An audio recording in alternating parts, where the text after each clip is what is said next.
मुझे 88-89 की गोष्ठी याद आती है।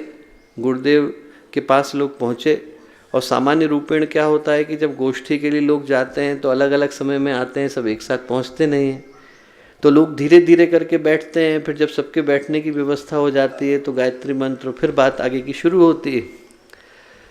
अभी लोग अंदर घुसे नहीं थे और पूरी तरह से बैठे नहीं थे और गुरुदेव ने बात करनी शुरू कर दी। गुरुदेव ने कहा, बेटा आज की सुबह हमारा युग निर्माण का जहाज हरिद्वार से निकल चुका है। ये अपने लक्ष्य को बिना किसी दुविधा के प्राप्त करेगा। रास्ते में तूफान आएंगे, झंझावात आएंगे, आंधी आएंगी, चक्रवात आएंगे। तुम में से हर व्यक्ति अपने मन को मजबूत रखना, अचक मचक मत करना। गुरुदेव के शब्द हैं, गुरुदेव ने कहा अचक मचक मत करना, ज़्यादा हिलना नहीं, पैर जमा करके रखना, मैं सब ठीक कर दूंगा। पैर जमा करके रखना, मैं सब ठीक कर दूंगा। और क्या बोले?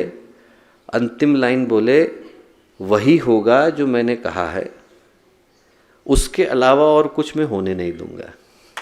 वही होगा जो मैंने कहा है, उसके अलावा और कुछ मैं होने नहीं दूंगा। तो गुरुदेव ने जब कहा कि हमारी ज्योति और फैलेगी, तो इस बात को हमें संदेश की तरह से भी लेने की आवश्यकता है। कहने का अर्थ यह है कि गुरुदेव ने जो कहा वही होगा, और इसको हमें निर्देश की तरह से भी लेने की आवश्यकता है कि जो उनने कहा वो हमें करने की आवश्यकता है। उनकी ज्योति को और फैलाने की आवश्यकता है। जो ये ज्योति कलश यात्रा है, इसका आशय, इसका उद्देश्य बड़ा सीधा, सरल, स्पष्ट है। 100 वर्ष की जो गुरुदेव की तप साधना थी, उस तप साधना का लक्ष्य एक ही था कि अखंड दीपक की ज्योति को अखंड रखा जाए, और उस अखंड को प्रचंड बनाने का दायित्व हम लोगों का है। उस अखंड प्रकाश को प्रचंड बनाने के लिए ज्योति कलश की यात्रा जन जन तक पहुंच रही है।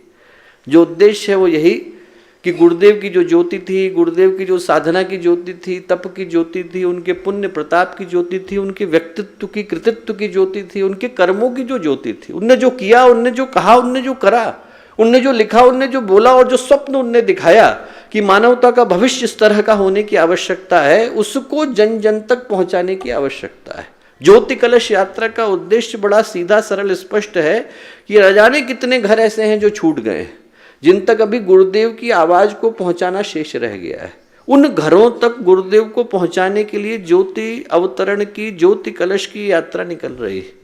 जो भाव है वो ये कि इस ज्योति कलश यात्रा के माध्यम से ऐसी ज्योति जन्म ले, अनेकों ज्योतियां जन्म लें, उनसे ऐसा प्रकाश जन्म ले कि उस प्रकाश के आगे धरती से लेकर अंतरिक्ष, लोगों के मनों से लेकर लोगों के घरों तक जो अंधकार फैल गया है, उसको नतमस्तक होने के लिए विवश होना पड़े। जो भाव है वो यही कि अंधेरे को परास्त करने के लिए अनेक ज्योतियों का एक साथ जलना अनिवार्य हो जाता है। और जब हम ज्योति अवतरण की, ज्योति कलश की यात्रा को लेकर के चलें तो क्या करने की आवश्यकता है? बड़ा सीधा सरल सा भाव यह है कि रास्ते में पड़ने वाले हर व्यक्ति को जोड़ना और हर केंद्र को जगाना अनिवार्य है। जागना और जोड़ना, दो ही उद्देश्य। लोगों को जगाने का प्रयत्न करना और लोगों को जोड़ने का प्रयत्न करना। जगाने की दृष्टि से क्या करने की आवश्यकता है? जगाने की दृष्टि से ये करने की आवश्यकता है कि जो सोते केंद्र हैं उनको जगाए, जो सोती गतिविधियां हैं उनको जगाए। यदि कहीं पर ज्ञान घट था, बंद हो गया है, जगाने की आवश्यकता है। कहीं पर प्रज्ञा मंडल था, सुषुप्त हो गए, जगाने की आवश्यकता है। कहीं पर महिला मंडल थे, युवा मंडल थे, अभी गतिशील नहीं है, निष्क्रिय हो गए, जगाने की आवश्यकता है। कहीं पर चल पुस्तकालय चलते थे, झोला पुस्तकालय चलते थे, दीवार लेखन होता था, नहीं होता है, करने की आवश्यकता है।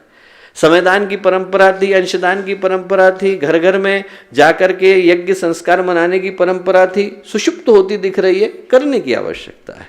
सोती गतिविधियों को जगाने की आवश्यकता है, सोते केंद्रों को जगाने की आवश्यकता है, और सोते व्यक्तियों को जगाने की आवश्यकता है। अगर आपको हमारी यह वीडियो पसंद आई हो तो इसको लाइक करें, कमेंट करें और शेयर जरूर करें, और हमारे YouTube चैनल ऋषि चिंतन को सब्सक्राइब भी कर लें। साथ ही बेल आइकन को भी दबाएं ताकि आपको आने वाली वीडियोस की नोटिफिकेशंस मिलती रहे। धन्यवाद।